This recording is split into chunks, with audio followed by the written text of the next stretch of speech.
నమస్కారం.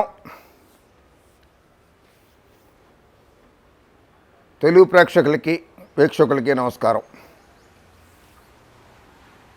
ఉతికి ఆరేస్తా ప్రోగ్రాంకి స్వాగతం, సుస్వాగతం. చంద్రబాబు నాయుడు గారన్నా తెలుగుదేశం పార్టీ అన్నా నాకు చాలా అభిమానం, డౌటే లేదు. కానీ బాబు గారికి ఈ మధ్య వయసు పెరిగింది కదా, మతి భ్రమించినట్లుగా మాట్లాడుతున్నారు ఆయన. ఎంపీటీసీ, జెడ్పీటీసీ, మండల పరిషత్, జిల్లా పరిషత్ ఎన్నికల ఫలితాలు వెలువడిన తర్వాత జగన్మోహన్ రెడ్డి గారికి ఆయన సవాలు విసురుతున్నారు. ధైర్యం ఉంటే అసెంబ్లీని రద్దు చేయండి. చూడండి చంద్రబాబు నాయుడు గారి సవాల్. పార్టీ ముఖ్య నేతలతో చంద్రబాబు సమావేశం. మేము వదిలేసిన ఎన్నికల్లో గెలిచి భుజాలు తరుచుకోవడం ఏంటి? వాళ్ళు ఎన్నికల్లో వదిలేశారట, ఎన్నికలను వదిలేశారట, ఎన్నికలను బహిష్కరించారట. సైకిల్ గుర్తు మీద గెలిచిన వాళ్ళందరూ వీళ్ళు మా వాళ్ళు కాదని చెప్పు.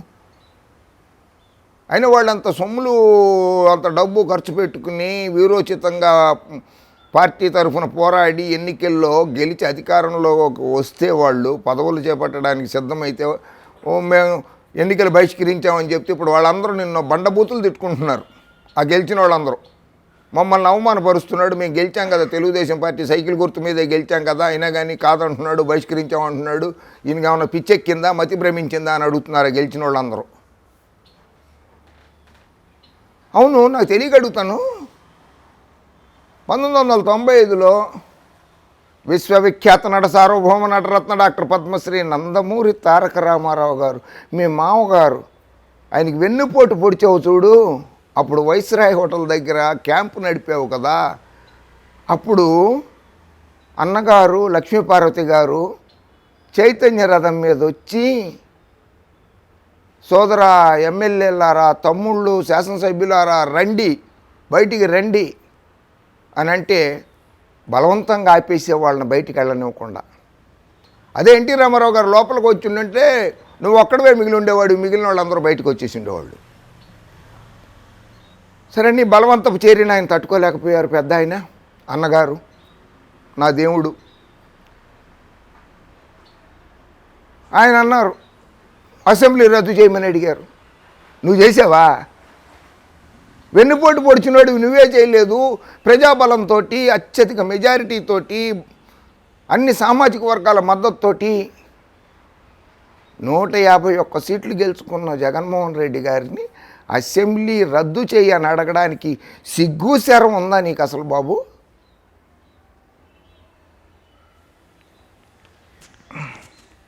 సరే, మా మంత్రి గారు ఒక ఆయన ఉన్నారు కదా, కొడాలి నాయన గారు, నీకు బంపర్ ఆఫర్ ఇచ్చారు. 1+1 నీకు దమ్ముందో చూసుకో. ఇప్పుడు నీకు దమ్ముందో, నీ కొడుక్కి దమ్ముందో, పుత్రరత్నం లోకేష్ బాబు గారికి దమ్ముందో, ఎవరికి దమ్ముందో చూసుకుందాం. నాయనగారు, కొడాలి నాయనగారు ఇచ్చారు కదా ఆఫరు. ఏమని? నువ్వు కుప్పం రాజీనామా చేసి పోటీ చేయి ఎన్నికల్లో. నువ్వు గెలిస్తే నేను గుడివాడ అసెంబ్లీకి నేను రాజీనామా చేస్తాను. అప్పుడేంటి, లోకేష్ గారిని అక్కడ పెట్టి గెలిపించవచ్చు అంటే 1+1 అన్నమాట. వారెవ్వా, ఎంత బంపర్ ఆఫరు. నువ్వు మగాడివైతే చంద్రబాబు, నీ చీము నెత్తురు అనేది ఉంటే, ఇట్లా ఇదిగో చీము నెత్తురు అనేది కనుక ఏదన్నా ఉంటే, సిగ్గు, అభిమానము, నీతి, నిజాయితీ అనేది ఏదన్నా ఉంటే ఈ సవాల్ని యాక్సెప్ట్ చెయ్యి. రెండొస్తాయి, 1+1 చూసుకో. ఇంతకంటే బంపర్ ఆఫర్ మళ్ళీ రాదు నీకు. ఇంకోటి చెప్తా,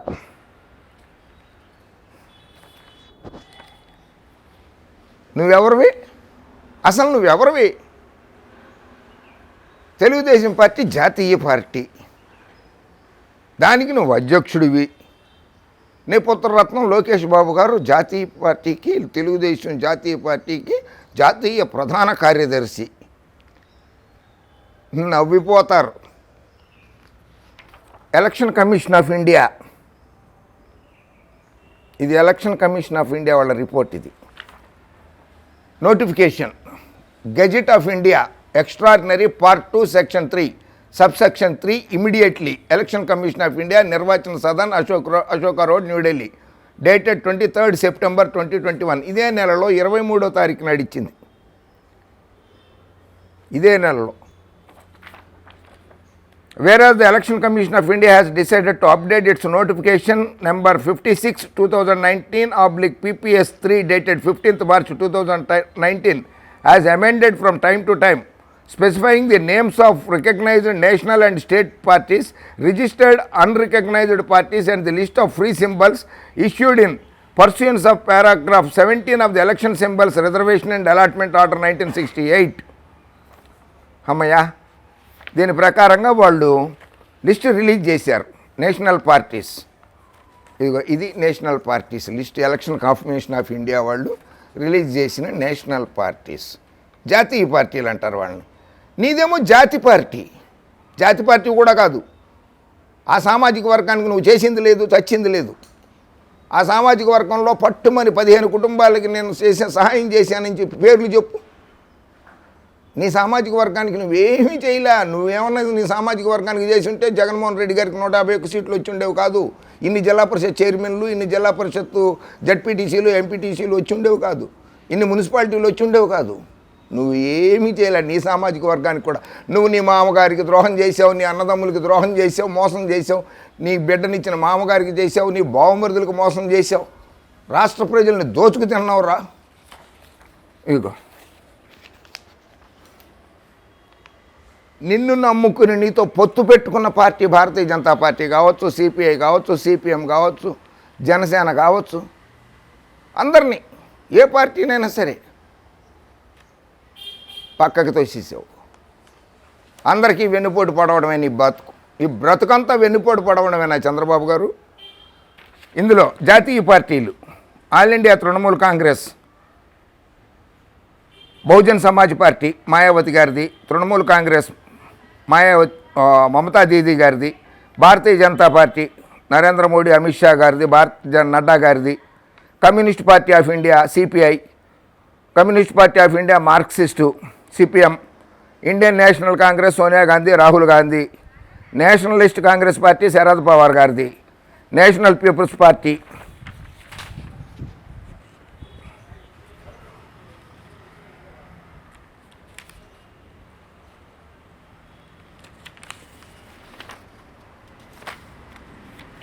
ఇవే జాతీయ పార్టీలు.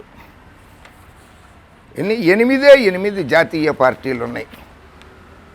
23 సెప్టెంబర్ 2021 నాడు ఎలక్షన్ కమిషన్ ఆఫ్ ఇండియా ఇచ్చిన వాళ్ళ పార్టీలలో తమరిది జాతీయ పార్టీ కాదు.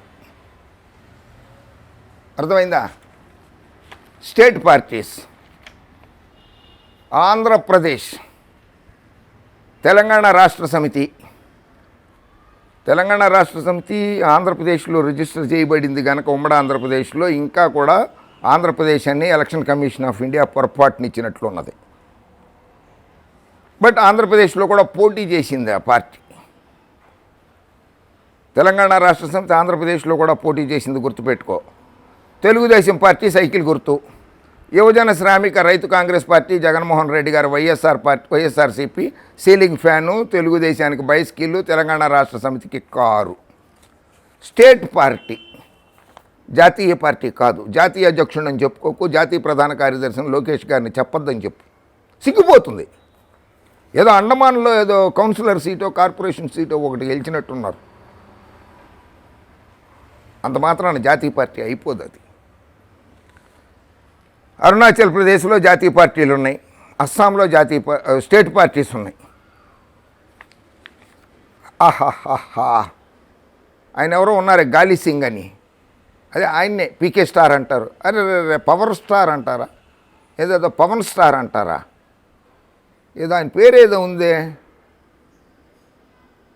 సరేలే, ప్రజలకు తెలుసు కదా ఆయన పేరేంటో. ఆయన పార్టీ పెట్టాడు కదా. జనాలు లేరు, సైనికులు లేరు, జనాలు లేరు, సైనికులు లేరు.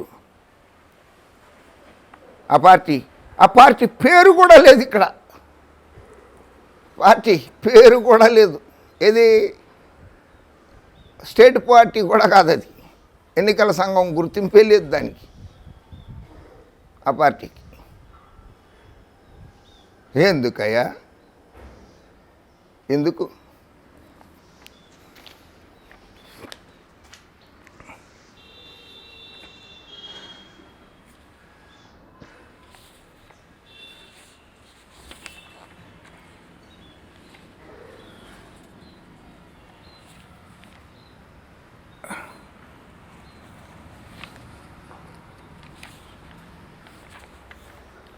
తెలుగుదేశం పార్టీ ప్రాంతీయ పార్టీ మాత్రమే స్పష్టం చేసిన కేంద్ర ఎన్నికల కమిషన్. జాతీయ పార్టీలు 8, ప్రాంతీయ పార్టీలు 57. ఇవి కాకుండా 2796 గుర్తింపు లేని పార్టీలు ఉన్నాయట. ఆ గుర్తింపు లేని పార్టీల్లోనే జనసేన. 2796 పార్టీలలో మన పీకే గారి పార్టీ ఏది పీకుతారే, ఆయనది పీకుతానంట. కోడిగుడ్డు మీద ఈకలు కూడా పీకలేడు ఆయన. కోడిగుడ్డు మీద ఈకలు ఉంటాయో ఉండవో తెలియదు అనుకోండి, ఏమన్నా పీకగలడేమో చూసుకోమనండి, ఆయన్ని అవి పీక్కోమనండి. ఆయన పార్టీ 2796లో గుర్తింపు లేని పార్టీ అయింది. జనసేనకు గుర్తింపు లేని రాజకీయ పార్టీల్లో చేర్చేసింది ఎలక్షన్ కమిషన్ ఆఫ్ ఇండియా.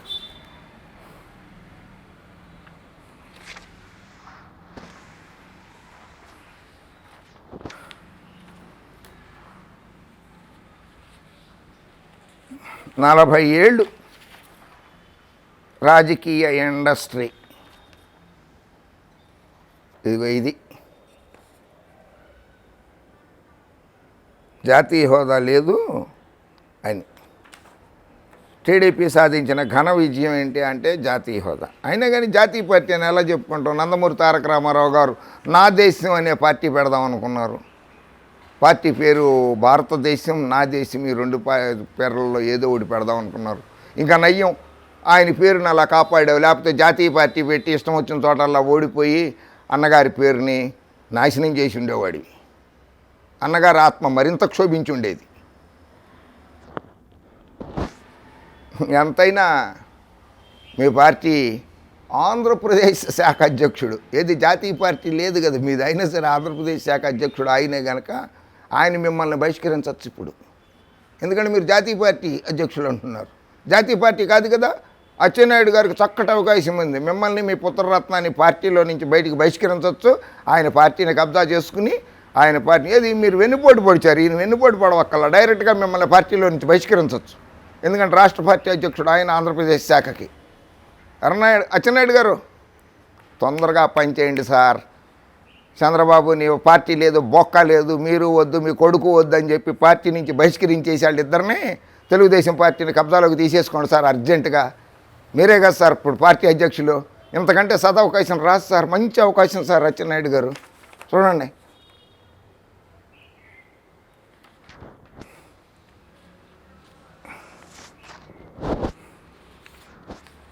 మీ దెబ్బకి, మీ పుత్రరత్నం దెబ్బకి సీనియర్లు అందరూ ఇంట్లలో తొంగున్నారు. కొత్తగా విజయవాడ ఎంపీ గారు కేశినేని నాని గారు సంచలన నిర్ణయం తీసుకుని నేను వచ్చే ఎన్నికల్లో టీడీపీ పార్టీ తరఫున పోటీ చేయను, ఎన్నికల్లో పోటీ చేయనని చెప్పేశారు. అంటే మీ మీద, మీ పుత్రరత్నం మీద ఎంత విశ్వాసం సన్నగిల్లింది ప్రజలకి. కానీ ప్రజలకి సన్నగిల్లింది, మీ పార్టీ నాయకులకి సన్నగిల్లింది, మీ పార్టీ కార్యకర్తలకి సన్నగిల్లింది. ఒక్క మీ పచ్చ మీడియాకే మిగిలింది. మీ మీద, మీ పుత్రరత్నం మీద, నాయకత్వ లక్షణాల మీద వాళ్ళకి అచంచల విశ్వాసం ఉన్నది. ఎవరికి? మీ పచ్చ మీడియాకి. ఇదిగో ఇటు పక్కన మోస్తున్నది కదా మిమ్మల్ని పచ్చ మీడియా. ఆనాడు పత్రిక, చంద్రజ్యోతి, అదేదో 5వ నెంబరు. వీళ్ళకి పచ్చ మీడియాకి మాత్రమే మీరు మిగిలారు. గొప్ప రాజకీయ నాయకుల్లాగా రాష్ట్ర ప్రజల మదిలో కానీ హృదయాల్లో కానీ మీకు, మీ పుత్రరత్నానికి స్థానం లేదు. పోయింది అది.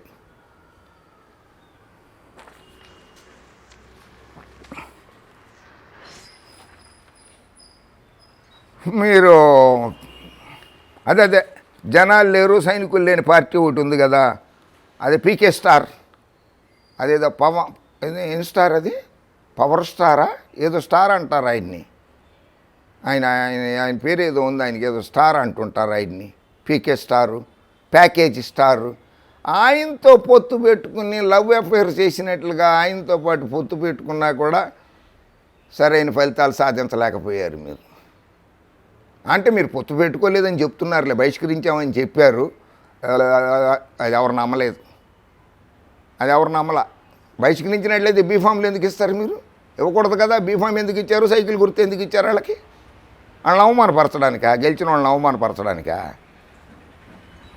ఎప్పుడు మనకి తిన్నింటి వాసాలు లెక్క పెట్టడం అలవాటే కదా బాబు గారు.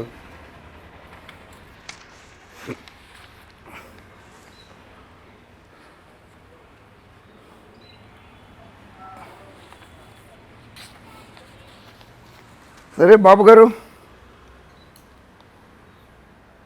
ఇకనైనా ఇటువంటి మాటలు మానేసి అసెంబ్లీని రద్దు చేయండి, ఇటువంటి మానేయండి. మీరు ముందు రాజీనామా చేయండి. కుప్పంలో బంపర్ ఆఫర్ ఉన్నది మీకు ఇప్పుడు ప్రస్తుతానికి. సో మీరు రాజీనామా చేయండి, మీరు అక్కడ గెలవండి. నానిగారు నేను రాజీనామా చేస్తాను, కొడాలి మంత్రి గారు కొడాలి నానిగారు నేను రాజీనామా చేస్తాన్నారు, శాశ్వతంగా రాజకీయాల నుంచి తప్పుకుంటా అన్నారు కనుక మీ పుత్రరత్నాన్ని గుడివాడలో నుంచి పెట్టి గెలిపించుకోండి. శభాష్, ఆ పని చేయండి, అప్పుడు మాట్లాడండి. అప్పటి వరకు ఇలా ఉంటే మీ మీద సింపతి పెరుగుతుంది, కానీ పిచ్చి పిచ్చి స్టేట్మెంట్లు, పిచ్చి పిచ్చి ప్రాలాపనలు చేసి అది పచ్చగొట్టాలు, పచ్చ మీడియా ఉందే, వాటిల్లో రోజు చర్చలు పెట్టించి ఆంధ్రప్రదేశ్ ప్రజల మనోభావాల్ని దెబ్బతీయొద్దని చెప్పి విజ్ఞప్తి చేస్తున్నాను. మళ్ళీ ఇంకోసారి కలుస్తాను. జై హింద్.